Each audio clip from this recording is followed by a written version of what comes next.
Magandang araw sa inyo mga bossing. Long time no vlog and long time no tips.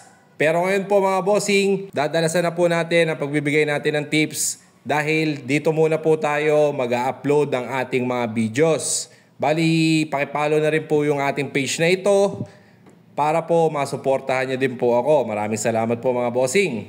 Ngayon, madami ho nagtatanong sa atin kung bakit daw ang tamlay kumain ng ating mga alaga. O anong dahilan daw bakit hindi nakakaubos ng patuka ang ating alaga natin?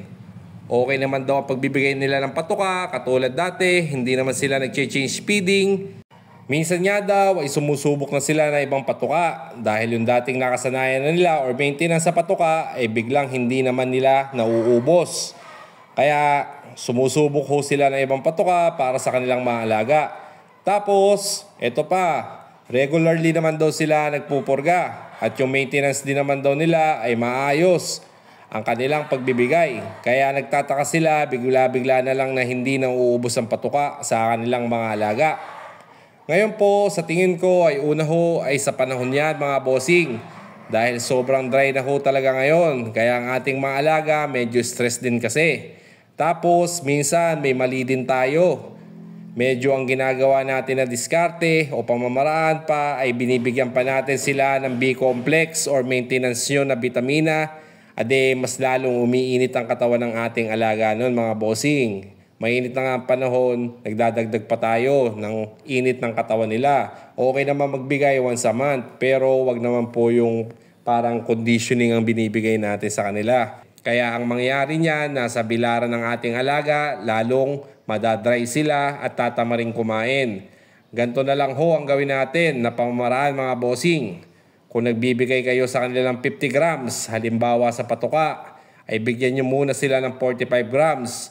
Magbawas lang ng konti para masabik ulit ang ating mga alaga. Para maramdaman nila na medyo nabibitin sila sa inyong binibigay. Mainam na din yun dahil hindi nasasayang ang patuka mga bossing. At eto pa mga bossing, isang tips pa po. At isang sikreto natin dyan para iwas tamlay ang ating maalaga sa kanilang patuka. At iwas sayang na din. Siyempre, yung mga natitira na yun mga bossing, malaking bagay na po sa atin yun. Dahil pag hindi nila naubos, siyempre wawalisan nilang natin yan. Hindi naman natin pwedeng itenggalan doon. Siyempre, magkaka-bakterya yun, matutuka pa. Mas lalong lalala po yung ating ginagawa o pamamaraan. Ang gagawin na lang po natin ngayon ay magbibigay po tayo ng El Toro tablet. Ito po mga bossing, subok ko na mga bossing. Dahil nakakagana din ito, kumain at saka nakakabulto ng katawan ng ating alaga. Dahil meron itong muscle enhancer, dito na tayo mga bossing, siguradong subok na to. Yung El Toro tablet po, bigyan nyo po siya ng once a week. Siguradong mararamdaman nyo po yung hipo nila, bulky at medyo malambot na makapal ang ating mga alaga. Kaya siguradong bulto ang katawan ng ating mga alaga. Maraming salamat po sa inyo mga bossing. God bless po. Thank you.